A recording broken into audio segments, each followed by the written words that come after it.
Svellið hlaðvarp þar sem við fjöllum samfélagsmál og þær áskoranir sem karlmenn og drengir standa frammi fyrir í nútíma þjóðfélagi. Ég heiti Birna Pétursdóttir og þáttastjórnandi og ekki karlmaður, en ég þekki karlmenn. Pabbi minn, hann karlmaður, maðurinn minn, karlmaður, sumir sem ég vinn með, karlmenn, síðan ég líka 2 drengi, karlmenn framtíðar og eins og allar mæður vil ég að heimurinn fari silki mjúkum höndum börnin mín. Þannig að í þessum þáttum ætla ég að fá til mín gesti, karla og konur til þess að ræða bara hvar við stöndum. Hvað að gera vel, hvað má betur fara, hvað má ekki og bara hvað í gangi. Með að við skautunina í samfélaginu að þá getur verið gott að svona reyna að finna eitthvað jafnvægi og þess vegna ætlum við að hætta okkur út á þetta svell. Baldur Ragnarsson stýrir upptökum og hann líka karlmaður og getur hnift í mig ef ég á algjörum milligötum. Viltu segja hæ Baldur? Já. Í þætti dagsins ætlum við að taka fyrir unga karlmenn, sambönd og geðheilsu og hingað eru komnir góðir gestir. Það Humi, grunnskólakennari, Ellen Kalmon, verkefnastjóri og Skúli Bragi Geirdal, fjölmiðlafræðingur og sviðsstjóri hjá Netvís. Já, passar. Er þetta rétt hjá mér? Já, þetta hárrétt. Herðu, af því að við erum að fara að tala geðheilsu, þá ætla ég nú kannski að byrja að spyrja ykkur bara hvernig ykkur líður og hvernig þið hafið það. Vilt þú byrja, Skúli? Já, bara takk fyrir að spyrja. Maður eiginlega samt búin að, maður svona skilur til þess að svara þessu bara, ég hefði bara mjög fínt á þess að setja neitt í það, en staðan samt bara nákvæmlega svo, ég hefði bara mjög gott. Takk fyrir að spyrja. Já, gott að heyra. Hvað segir þú, Ellen? Já, ég hef mjög gott líka. Alltaf pínu stressandi að fara í svona eitthvað hlaðvarp og upptökur og svona, en annars ég bara góð og hérna á miklum tímamótum, nýhætt í starfi og núna bara svona frílansa sem verkefnastjóri og bara lífið dásamlegt. Æ, gott að heyra. Hvað segir þú, Humi? Heyrðu, ég segi bara ágætt í dag. Ég get samt bara alveg sagt það. Ég myndi þess að vera heiðarlegur, að mér svo svara bara alltaf, þú veist, við vera góðu, sko. Já. Að ég bara búin að vera skrambil lélegur síðustu 2 vikur, búin að vera bara svona á það til að vera svolítið þungur en ég held ég sé svona að rampa mig upp núna, þannig að já, ég held ég bara svolítið gott að vera heiðarlegur með það, sko. Já, en ég er að æfa mig í að vera heiðarlegur með það, bara að segja bara þú veist, en við valda gesti eða þú veist svona vini og þú veist og ykkur reyndar og núna allt Ísland að vistað á internetinu að eilífu allan heiminn með Google Translate að ég sé bara búin að vera djöflilegur síðustu 2 vikur, sko. Einmitt. Þetta vefst stundum svolítið fyrir okkur Íslendingum. Ég veit ekki hvort það eitthvað land, eitthvað svona bundið við Ísland. Við tölum oft þannig að við séum eitthvað rosalokuð og segjum alltaf bara já, bara fínt, sko. En kannski þetta bara alþjóðlegt vandamál. Ja, mögulega, sko. Áður en við hættum okkur svona lengra á þetta svelli, þá langar mig að biðja þig, Ellen, að deila með okkur svona þínum hugleiðingum efni þáttarins, unga karlmenn, sambönd og geðheilsu. Ertu til í það? Já, takk. Ég einmitt bara ákvað að skrifa niður, reynda smá pistil að ég áttaði mig ekki alveg að setja upp henni hérna. En sko, í dag það auðvitað þannig að ungt fólk, það elst upp í bara mjög flóknu og síbreytilegu umhverfi. Þar sem að mörg raunheima og samfélagsmiðla eða netheima eru bara ekki alltaf skýr. Og þar stendur þetta ungt fólk, ungi menn bara stöðugt frammi fyrir nýjum áskorunum, tengdum sjálfsmynd, samskiptum, þrýstingi frá samfélagsmiðlum og bara síbreytilegum hugmyndum karlmennsku. Og í því félagst einnig þetta áskorun var það bara tjáning og tilfinningum og hvað þykir í lagi, hvað töff og bara hvað hallærislegt. Og við höfum auðvitað heyrt drengi lýsa ótta við að gera mistök í samfélagi þar sem að hvert orð og hver mynd getur lifað áfram á netinu og þeir óttast að þeim verið slaufað eða dæmdir fyrir að skilja ekki breytilega reglur kyn, samþykki og hegðun. Og rannsóknir hafa sýnt okkur líka að þessi stöði í félagslegi þrýstingur getur auki kvíða og sjálfsgagnrýni meðal ungra karla og ég bara þakka Huma fyrir að deila tilfinningum sínum hér með okkur í dag. Það gríðarlega mikilvægt og í því fólkin gríðarlega mikilvæg fyrirmynd fyrir unga karlmenn. En ungi drengir, þeir leita síður til foreldra að kenna eftir stuðningi og þeir sækja frekar upplýsingar og fyrirmyndir á netmiðlum og þar verða áhrifavaldar og netumræðan oft bara megin heimild þeirra bara samskipti og kynhlutverk. Og slíkt umhverfi getur þetta ítt undir eitra minnstur karlmennskuna, þó við ætlum kannski ekki að ræða hana sérstaklega, en það líka þekkt að drengir eiga oft bara erfitt með að tjá tilfinningar sínar og tengja síður við viðkvæmni og þá geta svona félagsleg viðmið hörku og sjálfstæði svona dregið úr líkum á að þeir leiti sér hjálpar. Þetta getur svo aftur á móti haft áhrif á tengslir við vin og fjölskyldu og rómantíska maka og þá verður svona skortur á tilfinningarlæs og opnum samtölum og sko þegar það skortur á því þá getur það bara leitt til misskilnings og jafnvel einangrunar. Þannig að sko, og við komum aftur á samfélagsmiðlunum að þeir gegna svo stóru hlutverki í lífi drengja og kannski okkur öllum í dag en tengjast einnig aukinni vanlíðan og margir verða fyrir neteinelti, áreiti, svo sem kynferðislega áreiti á netinu og þá eru þetta aðrir sem eru að bera sig saman við óraunhæfar fyrirmyndir útlit, styrk eða kynlíf og allt þetta getur bara grafið undan sjálfsmynd og aukið þunglindi og kvíða hjá drengjum. Og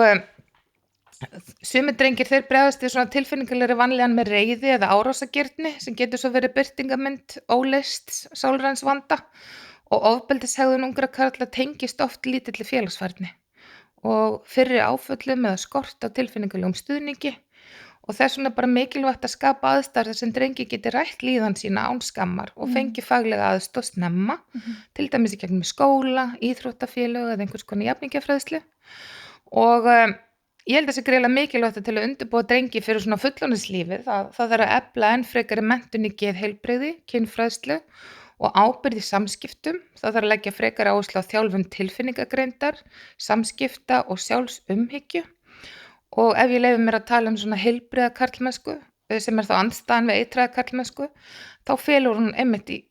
það í sér að menn, eins og við mig hérna áðan, mega bæði vera sterkir og viðkvæmir og verða geta leita sér hjálpa án ótta við fordóma og geta rætt tilfinningar sínar. Akkurat. Ótrúlega margt þarna sem við ætlum svolítið að taka. Takk kærlega fyrir þetta og við ætlum svolítið að kafa í einmitt þetta. Nei, mér langar að af því að þú nefndir þessa eitruðu karlmennsku og það kemur fram í rýnihóp UN Women að ungi karlmenn að fá rosalega skýr og mikil skilaboð og áreiti hvað það er hvernig þeir eiga ekki að vera hvað eitrað. Mér langar svolítið að grípa ef ég má. Já, endilega. Að ég nefnilega vinn í grunnskóla og þar keyrum við svona lífsleikni prógram og smá sjátátt á konuna mína því að hún eiginlega svona forsprakkin að þessu lífsleikni prógrami sem við erum að keyra og þar höfum við valið að tala sko skaðlega karlmennsku frekar heldur en eitraða karlmennsku og höfum svolítið tekið þennan vinkil inn í þetta að þú veist þetta er ekki eitrað og þú ert ekki eitraður og horfi ég á þig hérna, þú ert ekki eitraður og við einhvern veginn, það er ekki gott að stimpla okkur sem eitraða en það eru alls konar hegðunarmunstur og viðhorf sem getum pikkað upp frá fólkinu kringum okkur sem er ekki gagnlegt og bara jafnvel skaðlegt það er einhver skali þar á milli og þá skaðlegt bæði fyrir aðra og líka fyrir því sjálfan og það er nefnilega eiginlega svolítið svona punkturinn í þessu af því að unglingar eru svolítið sjálfhverfir það er erfitt, það er auðveldara einhvern veginn þegar þú tala þá heldur en einhverja aðra að þetta er skaðlegt fyrir þau sjálf og þá sjálfa náttúrulega að þetta skemmir bæði inn á við og út frá sér en það hefur virkað ágætlega að taka þetta svona umræðina svona á þessum grundvelli að frekar heldur en að fara þessa eitruðu leið ég er svona pínu ekki hlindur í að tala eitraða karlmennsku. Nei, en það er oft einhvern veginn, svona staðalmyndin er þetta að drengir geti síður mynda einhver djúp vináttu tengsl og eigi erfiðara með að tala tilfinningar sínar og auðvitað er það kannski á einhverjum rökum reist en allavega, hvernig hefur það gengið að fá drengir til að svona líti speilin og opna sig? Ef maður býr til rétt venju fyrir það, svo í sletti réttar aðstæður og traust að þá er það hægt það er alveg erfiðara heldur en með hinn kynin að einhverju leyti en ef maður býr svona til aðstæðunar þá eiga þeir alveg til að fara frekar að opna sig og annað skemmtilegt hljómaði bara eins og ég tala sjálf mig en ég er svolítið að gera það að það var annað svona prógram sem við vorum að vinna með það var að taka drengi úr tíma og gefa þeim svona það var gjöfin að fá að koma úr tíma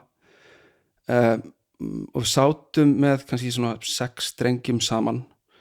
og þú veist, og með ásetningnum að tala tilfinningar okay. og þú veist, við vorum að taka þú veist, drengina sem áttu kannski erfiðast með það og bara þú veist, með ásetningnum þú veist, að ef þetta gengur vel ergo tala tilfinningar þá fáið þið frí í tíma í 6 eða 7 skipti, skiljiði og það ekki verið að plata þá til að tala tilfinningar það var bara markmiðið sko. Og við vorum 2 karlkynskennarar með þá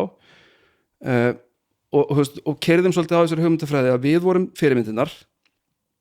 og það var ásetningur það að gefa þeim space til að tala þú veist, hvernig þeim líður og það virkaði sko. Og hvernig svona, var það svona organic, hvernig Nei, það var bæði mekanist og organist okay. Það var það að vera mekanist fyrst þú gátum ekki byrja þessa vinnu það ekki hægt að setjast niður og segja bara jæja strákar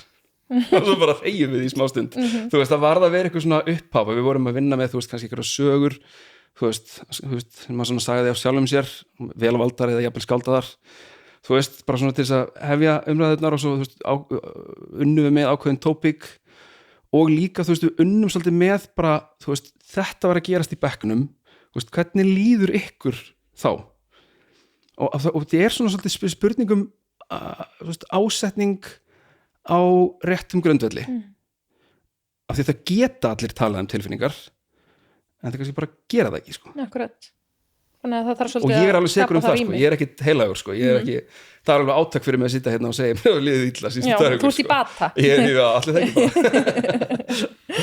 Einmitt, það rosa mikið talað og þú komst náttúrulega inn að samfélagsmiðla mér langar aðeins að fá að heyra frá þér Skúli, hversu hættulegir að því við erum að tala karlmenn, hversu hættulegir eru samfélagsmiðlar drengjunum okkar? Já, stór spurning, sko. Ég kemur í þessu umræðu svolítið út frá að við erum að leggja fyrir rannsóknir, við erum að kafið að hvað við erum að sjá þar, upplifum barna og ungmenna af neti og netmiðlum og síðan kannski hinn hliðin að við erum í mjög víðtæku fræðslu starfi, þannig að ég starfi ekki einu skóla heldur ég að ferðast á milli skóla með svona forvarnar og fræðslu verkefni og kannski þess að grípa boltan líka í umræðinu sem verður áðan að ég held ég mjög mikilvægt þegar við erum að horfa á gögn og tala gögn og unga drengi að tilhneigingin í stundum að við fyrir að tala af hverju ungi drengir svona hræðilegir í dag af hverju svona eitræðir og skaðlegir ungi drengir eru ekki vondir við verðum eiginlega bara, við setjum það bara alveg skýrt fram hérna í upphafi en svo ýmislegt í umhverfi okkar sem getur haft áhrif á okkur ég held að það sé alveg verðt að við horfum á það og stundum það þannig eins og þegar maður fer að horfa á því það var að tala hérna stafrænt kynferðislegt áreitni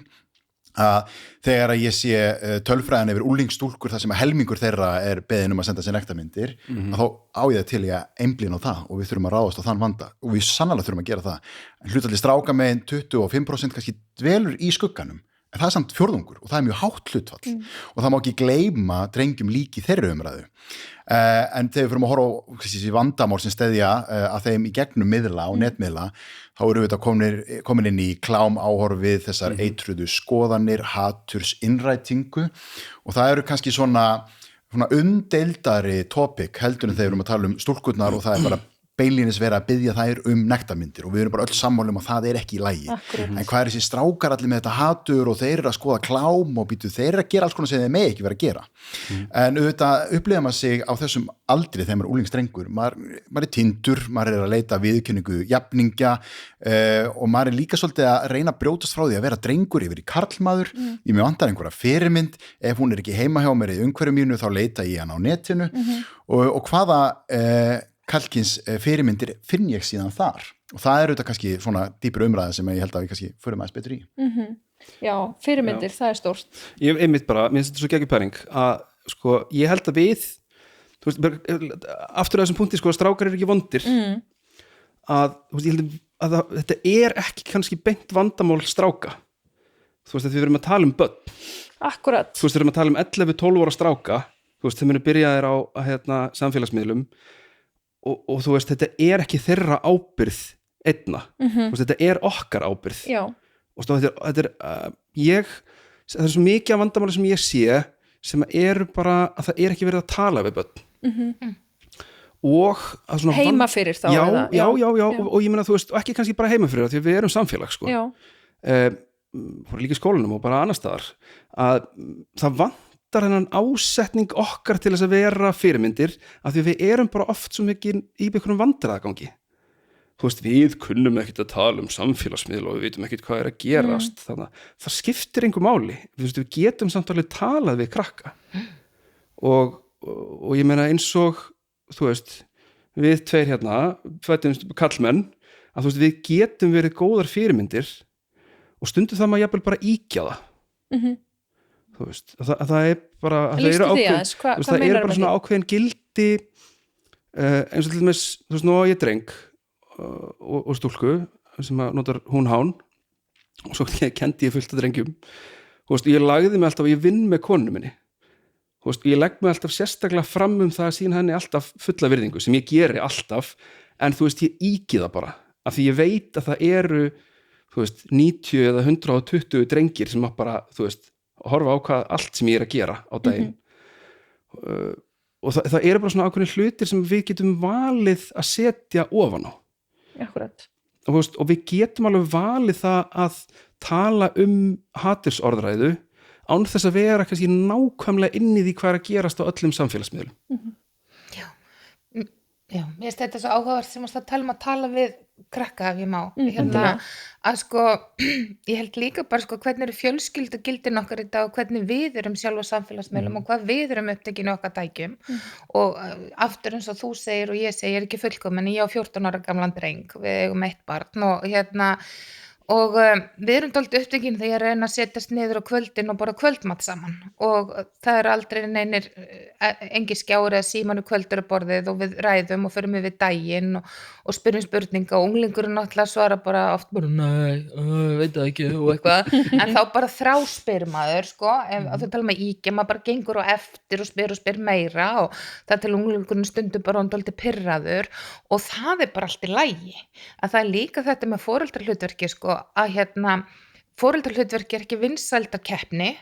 foreldrar þurfa að setja börnunum sínum mörk og foreldrar upplifa það stundum að þeir séu óvinsælir og barnið verður fúlt og eitthvað og það er bara allt í lagi barnið má bara alveg vera fúlt, það eru bara ákveðnar reglur, það er bara ákveðnar ægi og það er verið að leiðbeina börnum svona inn í lífið og mér finnst þetta líka sko að tala við fólk það er að blanda saman kynslóðum hversu oft fyrir barnið í heimsókn til ömmu og afa unglingurinn minn fyrir í heimsókn til ömmu og afa hann kannski er ekkert spenntur fyrir því en hann fer í gistinótt og svo var æðislegt og þá á hann öðru sér stund og finnst svo gaman að spila með ömmu og ég segi við ömmu, þú veist hann hefur gaman að spila með þér og þá spilar hún með honum og þetta er svo mikilvægt og leggja þá tækin til hliðar að það eru þessi samskipti sem við áttum kannski miklu oftar áður mín kynslóð, mína foreldra áður að skjáðni koma öll þessi tæki að það er bara að eiga þessi sko grunnsamskipti inn á heimilinu og setja börnum mörk og vera einmitt, ég skil vel þess að tala að auðvitað sýnur konuðinni virðingu og ég skil þess að tala með að íkja og við tölum það við hjónin stundum sko og hann með einhverja stæla við mig og þá segir pappin sko, maðurinn minn, nú skaltu vera almennilegu mömmu þína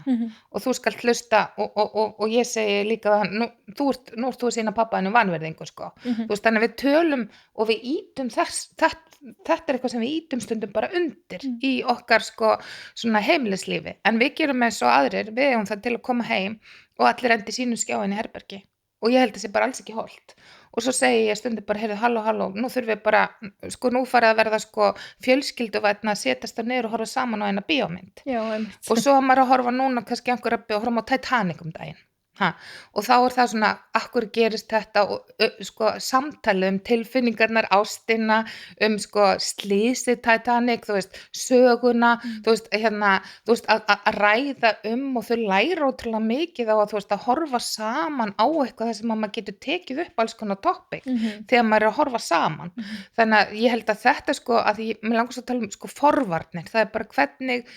við sko komum í veg fyrir það að börnunum okkar líði illa komum í veg fyrir það að enda þeim stað á unglingsaldri eða eldri og komum í veg fyrir sjálfsvíkshugsanir og þetta er bara svona grunngildi sem við þurfum sko oft svona bakka og foreldra samfélagi líka að standa saman það að við ætlum ekki að leyfa þetta eða hitt appið fyrir einhvern ákveðin aldur þú veist að foreldrar tali meira saman ég upplifi það stundum sko að foreldrar tali bara ekki saman og svo bara allir vinir mínir mega þetta og ekki ég og nú eru útivistarreglur, þú veist 14 ára máttu ekki vera lengur út en til 10 á kvöldin, við erum bara sammála að fara, þetta rosa gott að löggan setja þetta bara, maður getur bara sagt löggan segir þetta, mér þægilegt sko löggan gott það þetta líka sem við sko hugsum blöndum kynslóða, hugsum þessi samtöl, þessi óformlegu samtöl sem bara uppeldi og forvarnastarf sem að við bara eigum öll að vera að sko aktivera í okkar lífi með börnunum okkar, held að það sé bara gríðarlega mikilvægt Sammála því eitthvað sem þú spæta við? Bara alveg hellingur auðvitað við alla þessa punkta og auðvitað finnum maður mikið og við erum með mjög mikið að foreldrafræðslufundum út all land og maður heyrir mjög við að ég skil ekki hvað þau eru að tala, hvaða áhrifavöldum þau eru að fylgja, hvaða eru þetta en það líka ef ég að fara fyrst inn í samtal þá skil ég ekki neitt en ef ég með virt samtal í gangi þá veit ég hvað í gangi Nákvæmlega. Þannig að þetta snýst svolítið það auðvitað þetta erfitt fyrst og það þetta og ég ætla nú ekki að vera að plugga mikið en það samfélagsmiðl reikningur á Instagram sem taktu spjallið sem eru alveg óbóðslega margir aðilar þetta ekki bara við heldur margir aðilar að hjálpa okkur að byrja erfitt spjall erfið mál, því við þurfum líka að eiga það spjall en ef ég finn ekki að ég treysti mér ekki í það, þá það auðvitað mjög erfitt, sem bara mjög eðlilegt þannig að auðvitað, samtalið skiptir miklu máli en síðan auðvitað þetta líka sko, við erum opbáslega fókusurir sem foreldrar ofta á tíma í tækjum á meðan að þau eru farin að horfa innihald í því efni sem þar þar eru þetta líka þessi stóra skekka í samfélagsmiðlana að það sé 13 ára aldurstakmark þar inni og síðan ertu með efni sem væri aldursgreint upp í 16 og 18 ára ef bíómynd verið að ræða ef við horfum á það efni og svo horfum ég á vini mín á hvað þeir eru að upplifa og ég vil upplifa það sama eru allir hérna einhvern veginn komnir í svona samskipti eða beðnir svona myndir eða í þessu og hinnu eru þið að prófa hérna að fara inn á dark web, hérna skuggahliða djúpwebs ætti ég að vera að gera það líka, ég að missa af einhverju þar og ég fer að koma mér út í aðstæður sem ég hef ekki aldur til þess að meðtaka til þess að tilheyra vinahópnum sem ég í og síðan gerist þetta oft mjög lúmst og svo er verið að tala sko alls konar áhrifavalda, það Andrew Tate eða Jordan Peterson eða Donald Trump hver aðeim þetta? Þetta eitthvað eitt rílega myndband sem ég sá með þeim og það auðvitað ekkert eitthvað þannig að eitt myndband breyti lífi mínu en yngri kynslóðin í dag og rannsóknir sína það, hún leita sér upplýsinga á annan hátt en við höfum gert við förum og leitum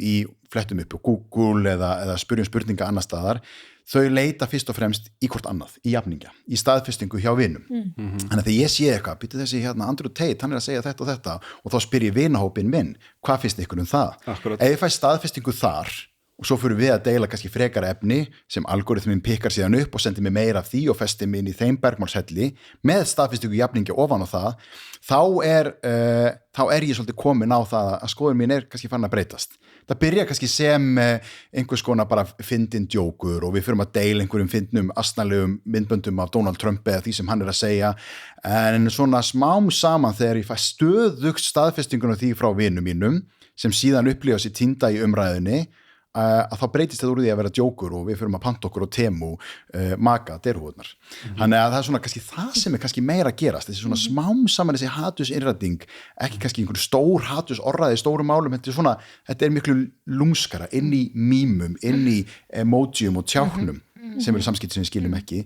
en með því að vera með virt samtal, þá komustu inn í þennan heim. En það getur verið tvist. Ég held að þetta svo góða punktur, með virt samtal og ég held að þetta er mikilvægt fyrir okkur sem foreldra að, að við verðum að taka þessi samtöl og þá líka kannski vera bara heiðarleg með það bara, ég veit ekkit hvernig við erum að ræða þetta en ég held að þetta með að reyna sko. Já, akkurat. Ég veit ekki hvernig ég að byrja þetta upp og ég bara er frekar feimin en ég held að við verðum að ræða kynlíf sko. Já, ég fór hættu það við verðum að gera það bara verðum að gera þetta sko. Akkurat og einmitt og eins og þú varst að lýsa Ellen að grípa þessa glugga þar sem að það er eitthvað, þið eru að horfa á mynd og það er eitthvað, ég á minningar að því að hafa hort á sjónvarpið með mömmu og pappa og svo kom kynlífsatrið og maður bara svona satt bara svo dauðadæmdur og bara einhvern veginn bara afplánum sko, eða fann sér ástæði til að fara og fá sér mandarínu eða komast eitthvað út úr rýminu en að það sé þá gripið og bara herðu, nú getum við rætt þetta því að okkur leið báðum illa núna undir þessu sko. Njóta þess að vera vandræður Já. Má ég skjóta eininu líka það var eitthvað sem þú sagðir, ég fór að hugsa að sko unglingar elska það sem bannað að þú veist, þannig að ég held að það sé rosalega gott að reyna að forðast að banna hluti þó það sjálfsög kannski verða að vera bannað að einhverju leiti en þú veist, ef þú ferð inn í það að tala klám og það er alveg stránglega bannað að gera þú veist, þetta allt saman þá náttúrulega verður bara til eitthvað svona kemur svona pling í einhverju heilastöð að þú veist, ég verð að gera það sem bannað þannig að samtali verður einhvern veginn að vera miklu frekar bara veist, hvaða aspekt af því að þessum áhrifavöldum þú veist, eru neikvæð veist, af hverju erum við að tala um þetta veist, af hverju er heillandi að fylgja ekki þessum görum veist, ég held að punkturinn þurfi líka að vera svolítið þar sko, því við erum rosalega föst í því bara þetta er ofbáslega hræðilegt allt saman það er alveg svakalega vont veist, að flytja það punkti frekar yfir bara veist, hvað er heillandi við það að vera það bara að horfa á bílamyndbönd skilur við eitthvað menna reikspóla þú veist, vera þá bara þar frekar heldur en að vera á Andrew Tate vagninum. En sko þegar við erum að tala um svona, að því við erum alltaf sko bæði að tala um einhverja staðreyndir og síðan okkar eigin bakgrunn og það er einmitt sá hluti sem við kannski sjáum ekki í samtalinu þegar við erum að takast á um eitthvað og við höldum að tala um einhverja ákveðna staðreyndir höfum kannski aldrei samt séð sama grund vettvanginn að því að við erum bara í okkar eigin búblum og einmitt þegar við erum að fara í þetta samtal með svona áhrifavalda, skaðlega áhrifavalda að segja við því þetta er ekki rétt hjá þér og það sem þú ert að upplifa er ekki rétt það eru þetta ekki, þá fer ég auðvitað í vörn gegn það sem þú ert að segja algjörlega, þetta er svo skiptir svo ógeðslega miklu máli hvernig tónnin er og hvernig þú veist, ætlar að lenda þessari flugvél hérna í þessu samtali að það er bara, þú veist, þetta skiptir öllu máli sko. Það kemur også skýrt fram hérna í þessum rýnihóp sem að UN Women var með, þar eru lýsa viðmælendur áhyggjum af því að ungir kallmenn og drengir það sé verið að senda þeim mikil og skýr skilaboð hvernig þeir eiga að vera sem að þeim finnst ekki passa við sko, hvernig þeim líður innra og þá skapast eitthvað tómarúm sem gerir það sko, berskjaldaða fyrir hugmyndum Andrew Tate eða einhverju svona, þeir eru einhvern veginn að leita eftir þú veist það er krafa meiri mýkt og á einhverjum tímapunkti þá kannski er það ekki eitthvað sem að þú ert að samsama þig með sko og við leitum auðvitað alltaf að samþykja og leitum að einhver sé að samþykja okkar, þú veist, bara það sem mig langar og ég meina að þú leita nú lengi á netinu þá getur þú fundið samþykja fyrir hverju sem er en það er líka málið, þú ert svo ofurboðslegt magn af efni á netinu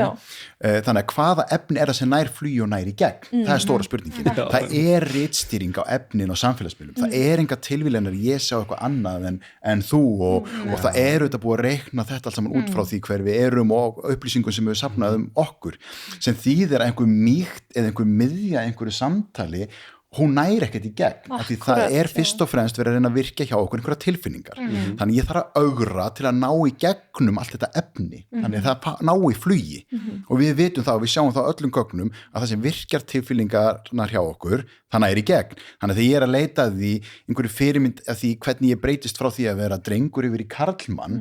og það er ekki þannig að allt sem þessi menn segi sé allt saman þvæla og bull þannig ég detti ná eitthvað sem þau eru að segja og síðan fer ég að hlusta á þá og svo fæ ég þarna ýmislegt annað með í leiðinni sem síðan festist hjá mér þannig að við þurfum auðvitað átt okkur þessum heimi líka þegar við erum að ræða við ungra drengi það sem ég sé er auðvitað ekki það sama og það sem þú sérð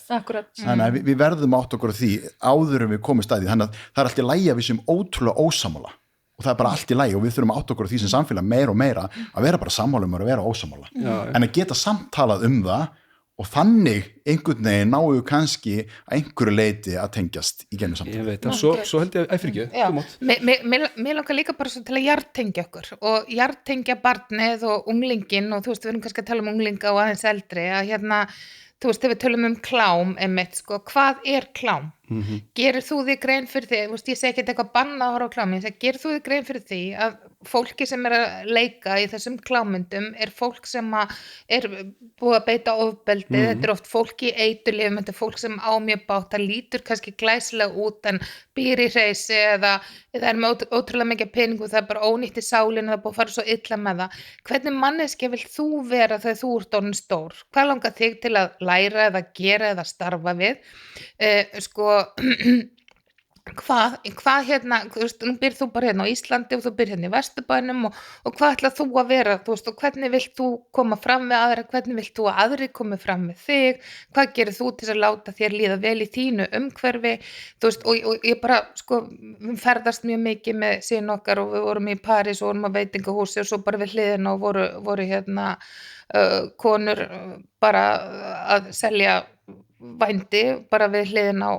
okkur og hann segi hvað þetta og svo stendur sex shop og það er bara sex shop og vændi og veitingastæður og hann bara oj og hvað þetta og þá ég ekkert að fela fyrir hún þó hann sé bara 12 ára þá ég ekkert að búa til einhverja aðra sögu Svona, ég segi bara þetta mansal og þetta svona og fólk kýst þetta og svo verður þú alltaf að velja fyrir þig hvað þú vilt og ég man bara þegar fyrst kemur 11 ára heim var ekki sjálfur komið snjallsíma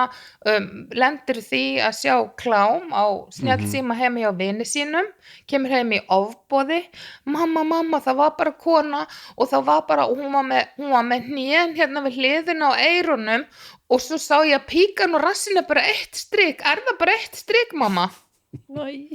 skiljiði og svo hoppuðu brjóstin á henni svona já, einmitt og þá þurfum við bara að ræða það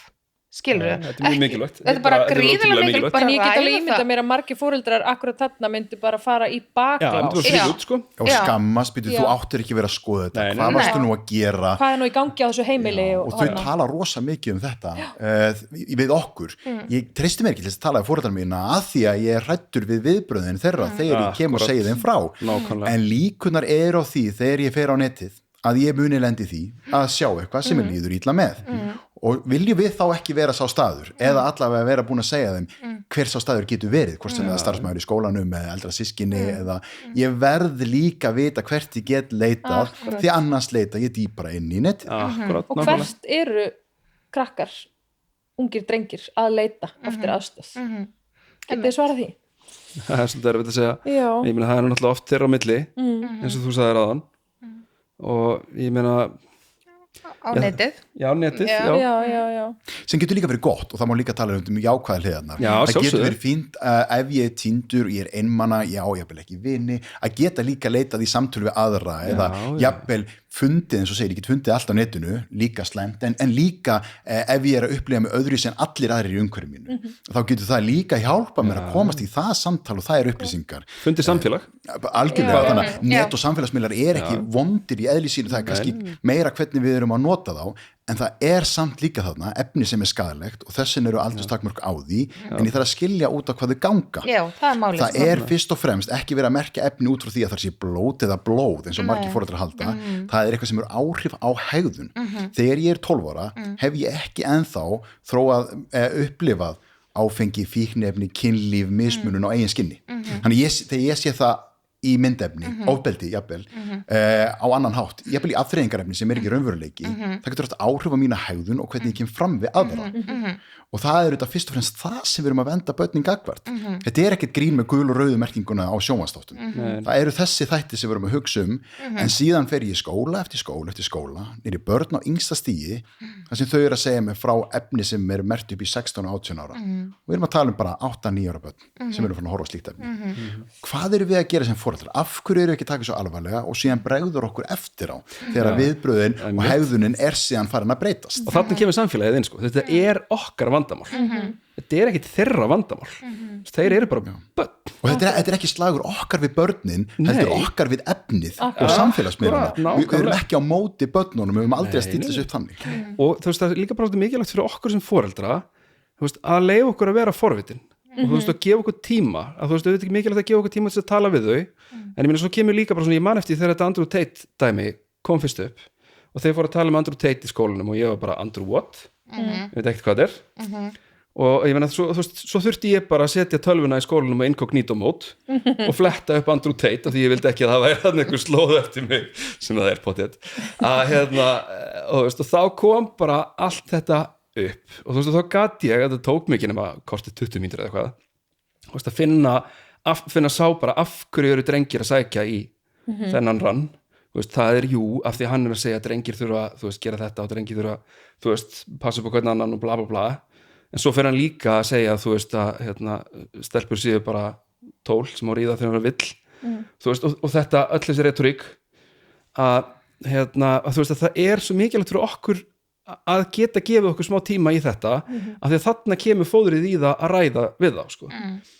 Og þá að umræðan verði ekki bara þessi maður algjört djöfusins ógeð heldur bara að segja hei, sjáðu hérna þú veist, bara ok, stráka þurfa sjálf passa på stráka, fæn þú veist, en bara langar þér raunverulega að standa við þetta hérna komment þú veist, þetta eitthvað sem er raunverulega cool þú veist, og þetta sjáðu post hérna bara, þú veist, really, þetta töff Svo ég ekki endilega að leita eftir því og við sjáum það líka í rannsóknum bara reikningar sem bara í rannsóknum þegar falski reikningar bara á úlingsdreng og úlingstúlku farin á miðlinn svo TikTok að bara fylgjast með hvaða efni TikTok færi mér út frá því að vera drengur eða stúlka, það gríðarlegu munur á því og það bæði hvort sem ég að leita engu efni eða efnis út frá áhuga, strákar að leita kannski fyrir íþróttaefni og stúlkur eftir tísku og mér bara strax beint ákveðna braut af þessu miðli og af hverju og svo bætum við auglýsingunum og það og það eru ofboðslega mismunandi hvað auglýsingar við erum að fá þetta meira með einhverja útlitsaðgerðir brjóstastækkanir og megrunarvöru fyrir stúlkurnar meðan strákarnir að fá veðmálaauglýsingar áhættuhegðun og áfengi og þetta enga tilvíðanir þannig ég þarf ekki að leita neitt og svo spyr ég drengin sér en ég ekki að tengja við þetta en efni sem ég fæ og fyrirmyndir sem ég fæ eru fyrirmyndir sem augra það eru fyrirmyndir sem ég sé og ég þarf að leita mjög aggressíft að því að finna aðrar fyrirmyndir. Akkurat. Og það einmitt þetta með 11 ára gamall að sjá fyrst klám á netinu ekki eftir þá verið að leita eftir því þetta meðalaldur drengi að sjá fyrst klám á netinu það svakalegt og það ekki endilega þegar þeir voru að leita eftir því þú veist, það bara birtist og það bara í takt við þetta sem þú ert að segja Svo líka náttúrulega í því samt eitt af því, helstu atriðunum samt líka þessu að leita þannig það bæði ég að fá og leita en þegar ég leita þá ég líka bara forvitin og við verðum átt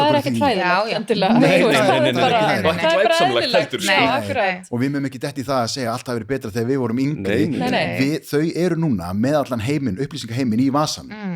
og hefðu við staðist þessa freistingu að leita ekki það ekki séns þess vegna þetta samtal svo mikilvægt sem þú tala um að bara þú veist klámið þetta bara það ákveðna staðrendir bara hvað klám akkurat og þú veist, og ef fólk velur ágætt að segja ekki ef þú velur bara ef fólk velur að þú veist, klikka á þessa linki hérna að þú ert að setja peningiðin í eitthvað fólk sem er mögulega stundar mannsal þú veist, það bara þannig bara smellitniðinir eru peningar og þú veist, þú ert að setja pening í fólk sem stundar mannsal Akkurat, af því að þú varst að lýsa því áðan þessum hópum drengja sem eru gaggjart að tala tilfinningar þannig að þú hefur kannski svona meiri innsýn og þetta þú líka og þið öll inn í það bara svona hvað að vefjast fyrir þeim hverjar eru þeirra áhyggjur það náttúrulega bara þú veist, við erum búið að einfalda skepnur af því við erum bara uppfullar af hormónum svolítið sko veist, það bara að gangi augun á öðru fólki og vera ekki samþyktur og að vera útskúfað og ekki svona þessi cancelpæling sko heldur bara að passa ekki inn í hópinn Akkurat og þess vegna eru þeir allir oft eins allir með stutt aflitað hár veist, allir eins fötum bara veist, þetta bara þessi mávapæling sko. bara ég veit mér öðruvísi þá bara hann goggaður þá kallan það bara útskúfaður veist, það eru þessar pælingar pluss svo bara eitthvað svona hvað að gerast í fótboltanum og þú veist hvaða stelpur eru sætar og eitthvað en þú veist grunnurinn bara svolítið einfaldur að það bara ég vil tilheyra hópnum Já, það kannski það í grunninn og svo getur maður lent í því eins og netinu að finna samfélagið sitt og það ekkit endilega heilbrigðasta samfélagið sem þú lendir í og svo verður til svona stemming eins og þarna þú veist Andrew Tate og það bara svona fleiri þú veist Andrew Tate-ish fleirir það verður bara svona stemming í einhverjum hópum og ég vil ekki vera öðruvísi þannig að ég bara líka reposta Andrew Tate eins og allir hinnir sko. Það kemur samt fram í þessum rýnihóp hjá UN Women að ungir drengir eru alveg svolítið hræddir margir hverjir við að vera slaufað og við þú veist einhvern veginn upplifa sig sem bara eyrnamerkta gerendur bara from the get-go sko. Og þess vegna svo ótrúlega mikilvægt að taka þetta samtal inn í skólum og bara oft og vandræðalaust og bara að ég veit ekki hvernig á að gera þetta það þarf að vera eitthvað átak að bara að allir kennarar og félagsmyndstarfsmenn eru oft mjög framalega í þessu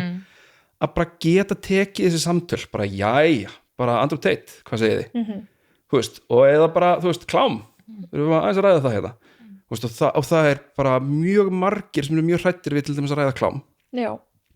og ég meina, þú veist, ég hef tekið svona klámtíma þar sem að, ekki, þú veist, klámtíma hljómar hræðilega þar sem við erum að ræða klám, þú veist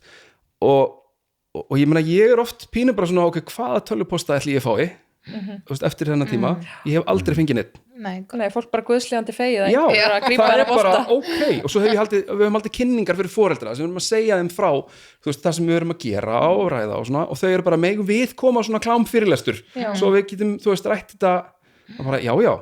það er ekkert mál eða bara prófa eða bara, já, ég sé ekki minn bara, þú veist, klám, er það eitthvað? En í svona samtali að mjög gott auðvitað að vera með einhvern ákveðin ramma áður ferð inn í það en ég þarf að fá svör við ákveðnum spurningum og þannig þarf að skapa rými þannig ég get spurt spurninga sem líka eru óþægilegar eða líka eru ögrandi eða skoðanir sem samræmast ekki í bekknum mínu og ég tala fyrir hönd drengjana og barnana fyrir hönd drengjana að ef ég fæ strax á tilfinninguna að ég verið dæmdur fyrir að spyrja spurningar hennar inn í samtali í skólanum þá gef ég lítið fyrir þetta samtal sem það er að eiga sér og ég fer og spyr þessara spurninga annar staðar en ég vil frekar auðvitað að við búum til það rými það sem ungi drengi geta talað við þá kennara sinn eða fagfólk og þá verðum við að vera tilbúin líka að fá þessar erfiðu spurningar þessar virkilega krefjandi spurningar en síðan svona smám saman auðvitað vindu okkur inn í það samtal en það getur auðvitað byrjað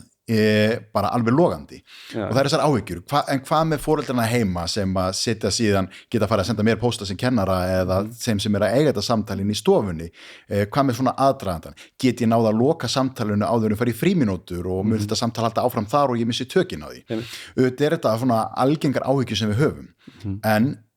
ungi drengir eru með alls konar pælingar og þurfa að fá svör og þá þurfum við líka að vera ekki bara í orði tilbúin að fara í samtal í þessum erfiðum málum og það er einmitt líka bara, þetta er svo ógeðslega góða punktur hjá þér að þú veist, þegar maður fær spurningarnar sem maður getur ekki svarað þá bara að segja, þetta er geggjur spurning þú veist, ég veit ekki svarið núna en, þú veist, ég kann að málið og svo bara ræðum við þetta aftur eða bara, þú veist, þetta er æðislega spurning einmitt, bara, þú veist, ræðum þetta eins frekar og reynum að tala okkur niður okkur í niðurstöðu hérna, þú veist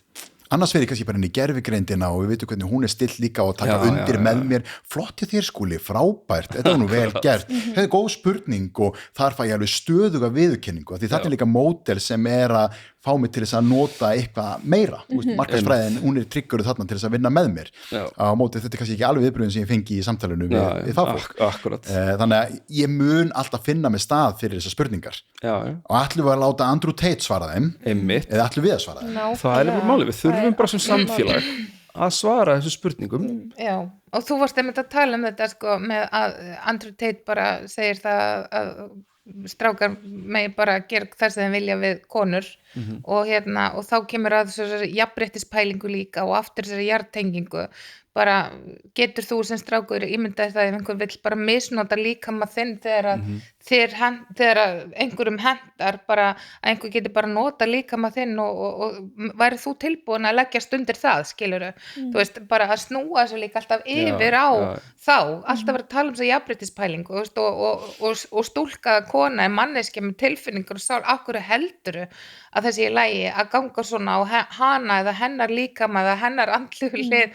myndið þú einhvern veginn að sætta þig við það sjálfur, þú veist, við þurfum alltaf að vera að snúa við og sko í samfélagi það sem er auki jafnrétti þar lifa menn lengst og þeir eru heilbrigðastir og í samfélagi þar sem er auki jafnrétti er mesta sko verk þjóðaframleiðsla er hæst í samfélagi þar sem jafnrétti er svona þar sem samfélagi sem er svona byggt á jafnrétti skildum þannig að þú veist það er mjög mikilvægt að taka þetta alltaf inn og alltaf vera jarðtengi, alltaf að snúa þeim yfir á sko hvernig myndi þér líða með þetta ef við snúum þessu við þú veist mér finnst það ótrúlega mikilvægt líka í þessu samtali en núna erum við að horfa upp á það þrátt fyrir að þú ert að tala um jafnrétti að þú veist þáttaka föður inn á heimili er meiri og jafnrétti meira í dag en áður og allt þetta og svona þú veist meira talað tilfinningar kallmanna og allt þetta en enga síður erum við að horfa upp á svona svolítið hægri bylgju og það er allt í einu feminismi aftur bara, þú veist, rót alls íls og og jafnréttis umræðan svona allt í einu svolítið shaky, sko, á Íslandi. Það verið bakslag. Já, það er bakslag og það skila sér auðvitað inn í allan aldur. Hvað, hvernig upplifið þið það hjá, þú veist? Sko, þegar við erum með skautun, þá verði ég alltaf að hafa einhvern pól til þess að ráðast á. Annars er þetta ekkert gaman. Og þess vegna erum við að sjá líka eins og okkar rannsóknum, þeir hópar sem úlingsdrengir á úlingastígi í dag mislíkar mest við í okkar rannsóknum, og það er bara langur listi af hópum sem getur valið úr. Það eru feministar, vegan og trans. Og hvaðan kemur það? Svo fyrir við að skoða stúlkurnar á framhaldsskólastígin og þá mislíka þeim helst hópurinn sem eru andstæðingar þungunarofs. Okay, ég get kannski fyrir eitthvað skilið, það er einhver smá pæling sem hefur farið í það hjá þeim, en hjá drengjónum, hvaðan kemur þetta? Og þarna fyrir við líka svolítið að verja okkar stöðu, mér finnst ég vera tindur, það er kannski enginn að pæla sérstaklega í mér eða minni stöðu, það er einhver að taka af mér, eru þær eða einhverju aðrir að taka af mér og ég fer að ráðast á þá til að upphefja mig. Og síðan þarf ég líka náttúrulega átta mig á mínum eigin bias, þegar ég er í mínum hópi með mínum vinnum. Það verður líka ákveðið múæsingur við svona staðfestum hvor eigin skoðanir þar inni og upplifun mín verður mjög fljótt svo að allir sé á sömu línu að því að ég hef búin að fara í ákveðnar áttir á netinu líka inn í ákveðna hópa, það sem ég er að tjá mig, það sem ég fæ staðfestingu en frekar. Þannig að sko staðfestingin verður svo opbóðslega rík í þessu. Þannig að bakslægi þegar við förum að skoða það beinist ekkert endilega einhverjum einum hópi eins og stundum í umræðinni. Það eru fleiri hópar sem hafa minni rödd, jafnvel minni rödd til þess að svara fyrir sig, hópar sem er kannski auðveldara að skjóta á og segja að þau er að taka af samfélaginu, þau er að koma hér að því við erum að verja okkar eigin stöðu. Þetta er óöryggi líka sem kemur þarna inn í. En fyrst og fremst þurfum við bara átt okkur þessu. Skautun, umræða á X Twitter er ekkert skemmtilegt nema ég sé að drulla yfir einhvern. Og það er svona kannski grasserandi svona einhver hugmyndum að mannréttindi séu svona tæmandi auðlind, að ef að þú færð meiri mannréttindi þá er verið að taka af mínum. Verið að ekna hópum á móti, En eitt útilokkar ekki annað í þessu. Akkurat. Það er alveg nákvæmlega þannig og við erum auðvitað að nýta tíma núna til að tala um stöðu drengja og við getum líka að sjálfsögðu tala um stöðu stúlkna og bara allra í samfélaginu. En það er auðvitað þetta, þú veist, þegar ég finn mér ekki stað að þetta sé einhvern veginn svona og skautun er ekki bara einhverjum hægri og vinstri ás, hún er miklu víðar og þó við séum kannski ekki sem betur fer að lifa í skautuðu samfélagi á Íslandi að þá erum við klárlega með skautun í ákveðnum málum og umræðum. Já, klárlega. Og það er auðvelt að hengja mig á þau líka, þar finn ég einhvern sem að, þú veist, ég vil tilheyra og einmitt þessi hópur að vilja vera allir eins og það er einmitt svo opaslega ríkt hjá ungum drengjum ég vil ekki vera sá sem er ekki með. Akkurat. En sko það er þetta með samböndin líka og það er oft svona þessi hugmynd eða mýta að karlmenn og drengir geti ekki myndað jafn djúp vináttutengsl og konur. Og hver eru ykkar skoðunar á því? Það er náttúrulega, þú veist, eins og þú varst að lýsa að þeir leita eftir staðfestingu og á til dæmis því sem þeir eru að sjá á netinu hjá vinahópnum. Hversu góð er þeirra tenging vina á milli, af því þetta er ótrúlega svona grasserandi hugmynd. Já, ég er ekki alveg sammála þessu, þó að þetta sé alveg áráglega eitthvað til í þessu, að þá held ég þetta sé ekki svona djúpstætt, sko. Nei. En þú veist, ég meina að drengir geta alveg mynda sambönd hver við annan. Já, sko, þetta er ekki mín skoðun. Sorry. Þú veist, drengir geta alveg mynda sambönd hver við annan. Já. En þú veist, en svo er þetta kannski bara það að við þurfum að fóstra hjá það með mitt svona einhverja mýkt, sko. Og sérstaklega á unglingsárunum og þú veist, ég held að í þessu þurfum við kannski að fara að hugsa meira svona eins og einhverju markaðsfræðingar, sko. Ok, á hvað leyti? Því ég er svo fastur í að hugsa sem grunnskólakennari að bara hvernig getum við gert það aðlaðandi að vera svolítið mjúkur. Því það er ekkit aðlaðandi bara svona, þú veist, tala við bara eitthvað 14 ára gaur. Bara fyrir honum er það ekkit aðlaðandi að vera bara svolítið mjúkur í samskiptum og svona. Þú veist bara hvernig getum við gert þetta allt svolítið aðlaðandi? Hvernig getum við gert þetta allt svolítið aðlaðandi? Þetta er rosa góð spurning, hún er það. Að ég hef alveg sagt líka, sko, þú veist, einmitt eftir sonum minn og hann á einhverja vini og það alls konar sem gengur í lífinu og það sé stundum ertu búin að heyra í honum Palla? Já, þú veist, ertu búin að spyrja hvernig hann hefur það? Nei, en þú ætti kannski að spyrja hvernig hann hefur það því að hann að ganga í gegnum ákveðna hluti núna. Já, þú veist, þannig að ég stundum ávarpa ég þetta, þú veist, svona, við eigum að spyrja hvernig okkur líður og heyra hvernig vinirnir hafa það svona og svo kom eitthvað, já, hann fór eitthvað að gráta fyrst og svo núna hann búin að jafna sig á þessu, sko, eitthvað, þú veist, og kom eitthvað svör, en þetta ótrúlega mikilvægt, sko, hvernig, að fá þig til að hugsa sko, og spyrja, því að ég lærði að ég var sem sagt framkvæmdastýra Píeta-samtakanna nýhætt að vinna þar og þar var, sko, mikið, það bara verið að vinna með sjálfsvígsvandan og sjálfsvígshugsanir og það sem kom mér á óvart þegar ég fór að læra svona inn á að tala sjálfsvíg að þú átt að spyrja ertu, ef einhverjum líður með illa, þú veist að þig grunar einhverjum líður illa, þá átt að spyrja ertu með sjálfsvígshugsanir og þú ert ekki að tryggjara neitt, þú ert mögulega að hjálpa og opna, en fólk svona óttast að segja þetta því það óttast að sé að tryggjara eitthvað, en það alls ekki að gera það og þetta það sama með að spyrja bara, einmitt, hvernig hefur það og eins og þú byrjar þáttinn á Birna, að tendensin ofta að segja bara allt í góð og allt í fína og þá kannski að spyrja hans dýpra og síðan ef okkur grunar einhver líði bara mjög illa að spyrja bara ertu með sjálfsvígshugsanir það ótrúlega mikilvægt og ég veit ekki hvert ég ætlaði með þessari ræðu minni akkurat núna en það var sem þetta spyrja, já við vorum að tala hvernig getur gert þetta aðlaðandi að vera mjúkur og að spyrja þú veist það mér finnst það svo rosalega góð spurninga því að ég held að þetta sé svo mikilvægt að við séum að tekka á hvort öðru. Við viljum heldur ekki vera að tala niður einhver svona hefðbundin karlmannleg hegðunareinkenni eða eitthvað sem að mega bara fá að vera til og allt það sko. En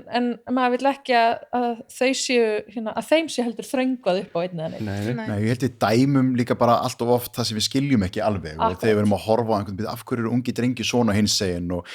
til svona þegar við erum að þjálfa fótbolta sko að þú veist bara einhvern veginn eða komum ágreiningur þá fóru strákarnir bara í slag og útklöða þannig að meðan stelpunar heldur dramanu út allt árið. Þannig að þetta þetta bara mismunandi hvernig við myndum tengsl og vina sambönd en svo það líka byrja af hverju eru þeir ekki að spurja svona og af hverju eru þeir ekki að eiga svona samtöl en þá verðum við líka að líta inn á við og bara höfum við verið nú og duglega við að segja þeim að það sé í lagi. Það segir sér ekkert sjálft að ég eigi að eiga svona samtöl eða ég megi spurja á þennan hátt og ég óöruggur og ég veit ekki, má ég spurja svona það í lagi en síðan verðum að líka hafa í huga að setja kannski ekki of mikla pressu heldur á menn eins og það að ef það að grassera mjög mikið hatur og hatursfulla skoðanir í þínu hópspjalli ert þú að taka þátt með því að vera með inn í spjallinu, þarf ég að stíga út úr því ég þá ekki ætlast til aðeins svo mikils af því að ég stí út úr vinahópnum mínum af því hann farin að tala ákveðna hluti þannig að ég þarf auðvitað líka bara að fá leiðbeiningar þetta segir sig ekki sjálft það sé eiginlega punkturinn og þetta líka bara skrifast svolítið á okkur sem erum, þú veist, 20 pluss að þú veist, við þurfum bara að vera fyrirmyndir sko. Þú veist, og það bara útheimtir ýmislegt þú veist, það bara útheimtir það að við íkjum það svolítið að vera mjúkir Akkurat og ef við kunnum það ekki, þá verðum við bara einhvern veginn að læra það og þú veist, og mér meina sérstaklega bara ef við ætlumst til þess að drengirnir okkar sé einhvern veginn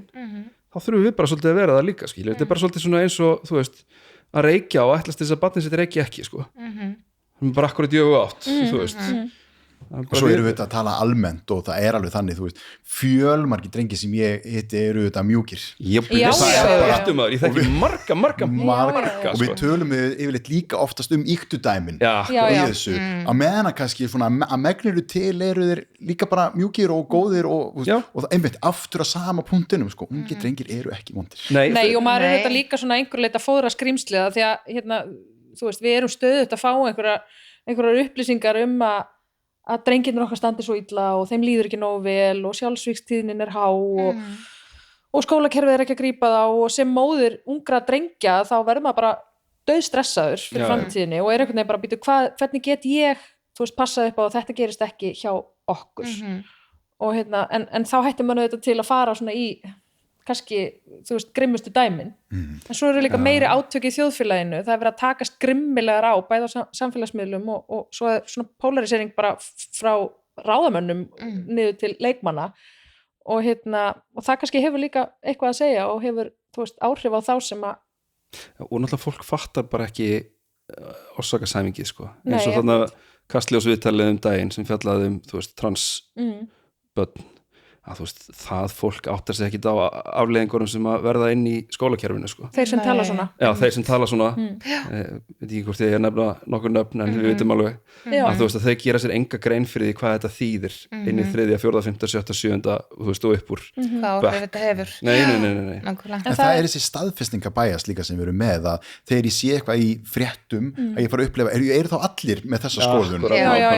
svo er það ekki þannig og þá fer ég líka að velta fyrir mér, þarf ég að vera þessi skoðun, þarf ég að vera á móti þessari skoðun, hvar stend ég í þessari skoðun en það er ekkit þannig og þegar við erum farin að horfa á landslags samfélagsmiðla það sem er í opinni umræðu þar því það er alltaf stærri hluti sem að tjái sig ekki þar leitar í lokaða hópa, leitar í enga skilaboður ekki tjá sig opnu vettvangi en svo upplifa það sem við sjáum þar sé það sem allir sé að segja og allir sé að tala sem er rosa polarisering mjög sko, ok, bara wow, er alltaf fara allir fjandans hérna á Íslandi en svo er það bara ekki þannig, það er ekkert alltaf fara allir fjandans og við erum ofta að leita staðfestingar í eitthvað sem er magnað upp umfram innistæðuna sem málefnin hafa til þess endilega, en ég er samt alveg sammála við berum ábyrgð sem erum að tala og á opnu vettvangi og í fjölmiðlum að það hefur auðvitað áhrif inn í umræðuna en við megum líka alveg aðeins andi í magan og hugsa er þetta almenn skoðun fólks á Íslandi eða er þetta einhvers skoðun sem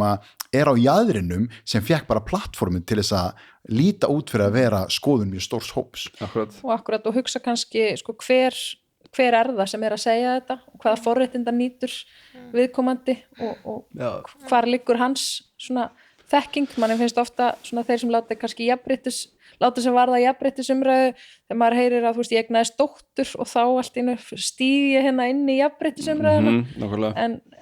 en þú veist, við mættum kannski bara öll vera duglegri að þú veist, taka upp hanskan fyrir öll. Það er bara málið, skilur, maður talar jafnrétti og mannréttindi á breiðum grundvelli, þá verður það alveg augljóst að, sko, jafnrétti drengja og kvenna, þú veist,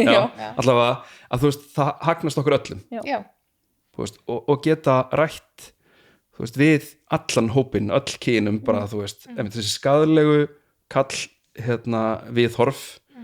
að þú veist, þau eru vond fyrir alla og þú veist, og þegar við tökum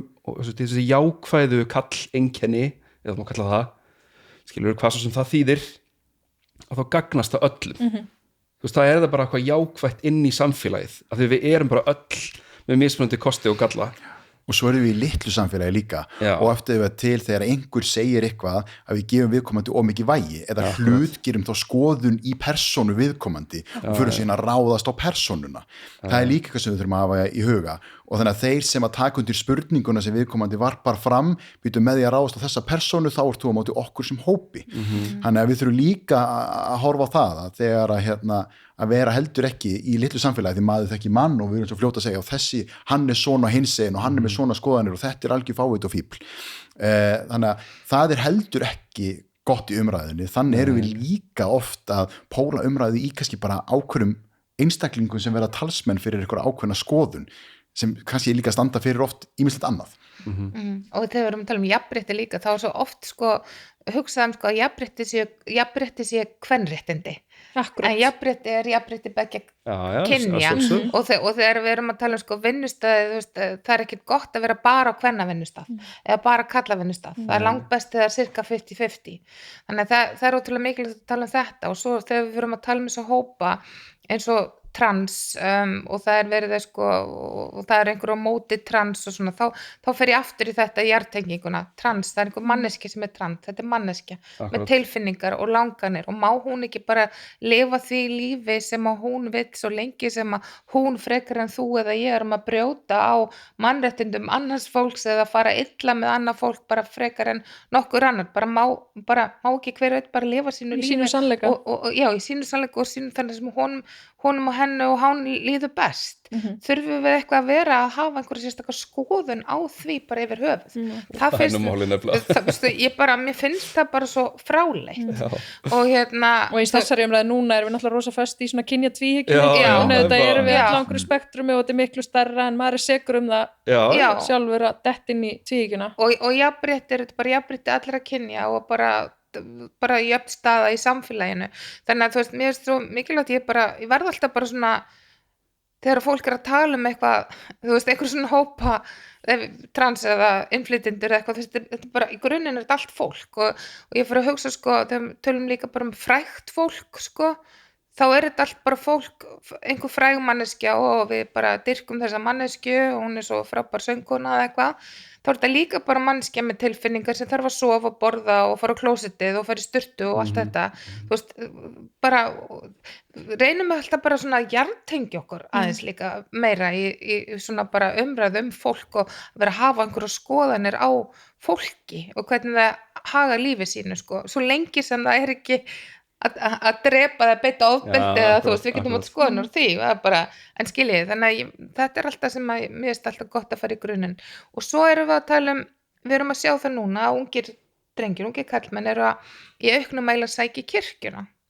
það hefur aukist gríðarlega mikil kirkjusókn og þá fyrir ég að hugsa hvað er það sem að er í samfélaginu núna sem að gera þetta verkum, þú veist, eru þeir að leita sér